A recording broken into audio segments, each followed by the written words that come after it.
जो प्रवास म्हणजे काय बेस्ट बेस्ट गाडी जी सर्वात बेस्ट आपल्यासाठी सर्वसामान्य माणसाची आहे. पण तुम्हाला त्या विषयी तुम्हाला ऐकावं लागल, कारण ही तुमची आमची महत्वाची स्टोरी आहे. तर स्टॉप आला, फटाफट करताना एक थैली तशीच विसरून राहिलो. अहो विसरलो तर विसरलो, आता काय करायचं. घरी गेल्यावर मला माहित नाही, घरी गेल्यावर चाय पाणी प्यायला लागलो आणि नंतर मला पोलिसांनी सांगितलं, अरे बाबा मी तुझ्यासाठी सुंदर कपडे आणले ते बघा. अहो बघायला गेलं तर काय नुसतं थोडासा तुकडा आणि तो पिशवी गाडीत राहिली, विसरली. मी गोष्टी घडल्यात माझ्यासमोर. आज 15 ते 20 मिनिटं झाली ती 368 ची नंबरची जी बस आहे ना ती गेली. त्यात माझं सामान विसरून राहिलंय का, जरा चेक करणार का. हो की बाबा अशा अशा माणसाचं एक सामान आहे त्यात विसरलेले आहेत.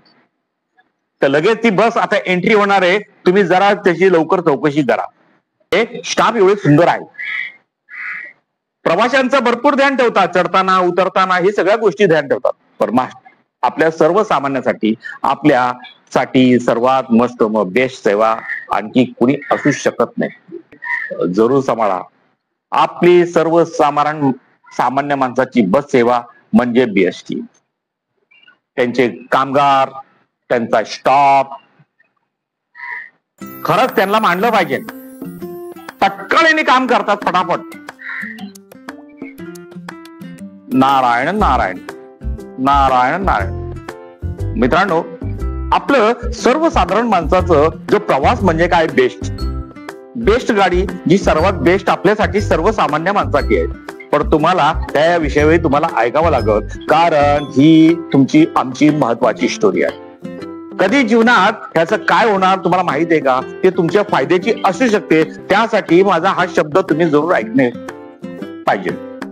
मित्रांनो, कालचा दिवस असा माझ्यासाठी घडला की मी दिवसभर आपल्या पोरांसाठी फॅमिलीसाठी कपडे घेण्यासाठी मी फिरत होतो.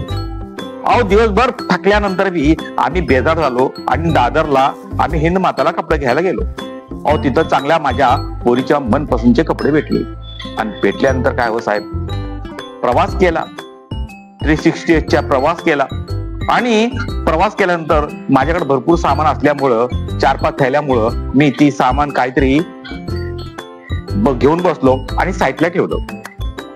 आणि साईडला ठेवल्यानंतर काय झालं मित्रांनो, अहो आपला स्टॉप आला, फटाफट करताना एक थैली तशीच विसरून राहिलो.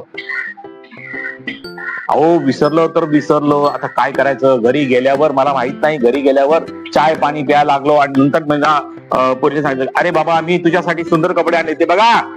अहो बघायला गेलं तर काय नुसतं थोडासा तुकडा आणि तो पिशवी गाडीत राहिली, विसरली. मी 4 जागी जिथं थांबलो तिथं गेलो आणि म्हणालो की अरे बाबा माझी काय पिशवी हरवलेली नाही. लास्टला ऑप्शन भेटलं मला बीएसटी. आणि मी बीएसटी कडं डायरेक्ट बस धरली आणि घाटकोपर डेपोला गेलो आणि म्हणालो की मित्रा अशा अशा गोष्टी घडल्यात माझ्यासमोर. आज 15 ते 20 मिनिटं झाली ती 368 ची नंबरची जी बस आहे ना ती गेली. त्यात माझं सामान विसरून राहिलंय का, जरा चेक करणार का. तो बसचा स्टॉप होता आणि त्यांनी सांगितलं ठीक आहे, गाडी एंट्री होताना आपल्याला कळतं, पण तुम्ही कुठल्या बसने भेटलं, तिकीट आहे का, तिकीट असलं तर तुम्हाला लगेच बस भेटू शकते. पण मी काय केलं, येताना टीसी असल्यामुळं त्याच्या हातात ती तिकीट दिली आणि घरी निघून गेलो. मग काय, आपला अधिकारी असतो ना बसचा, तो माणूस बघत होता की ही बस आता इथं गेलेली आहे, ही बस इथं गेली. डायरेक्ट ऑफिसला फोन करतो की बाबा अशा अशा माणसाचं एक सामान आहे त्यात विसरलेले आहे.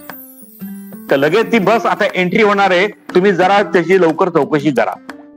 जशी बस डेपो मध्ये एंट्री होती, त्याचा तो स्टाफ असतो लगेच फटाकतीने बसमध्ये येतो की बाबा इथं कोणाचं सामान तुम्हाला भेटलंय का, त्या कंप्लेंट त्यांनी केलेली आहे. बघतो काय, त्यांना ती माझे सामान भेटतो. नंतर त्या माणसाला कळवतो की बाबा तुमचं या माणसाचं सामान तुम्हाला भेटलंय का. तर बस स्टॉप म्हणतो ओके, ह्यांचं सामान मला पोहोचलेलं. तर मित्रांनो, ही बसची सेवा आपल्या सर्वसाधारणसाठी असते, पण लय उपयोगाची असते. आणि कुठं काय पडलं बिडलं तरी लोकांना ती सेवा देते. त्यांचे स्टाफ एवढे सुंदर आहे, प्रवाशांचं भरपूर ध्यान ठेवतात, चढताना उतरताना हे सगळ्या गोष्टी ध्यान ठेवतात. पण आपल्या सर्वसामान्यांसाठी आपल्यासाठी सर्वात मस्त बेस्ट सेवा आणखी कुणी असू शकत नाही. अशा गोष्टी असतात मित्रांनो, काय बोलावं.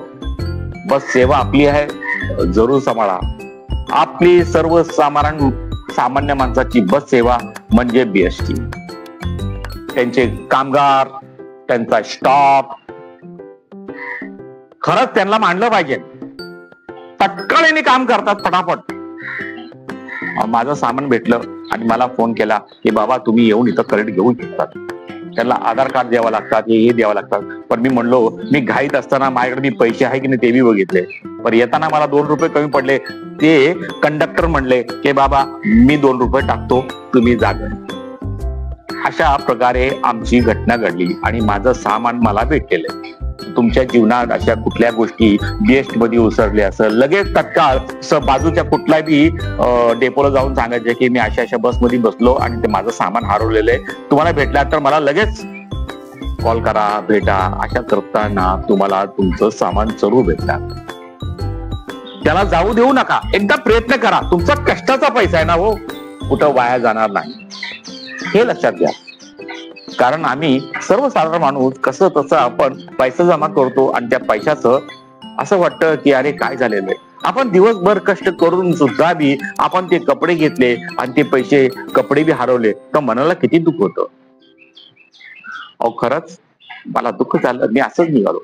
खिशामध्ये पैसे नसताना मी बाजूला सांगितलं अरे 50 रुपये द्या, मी जातो.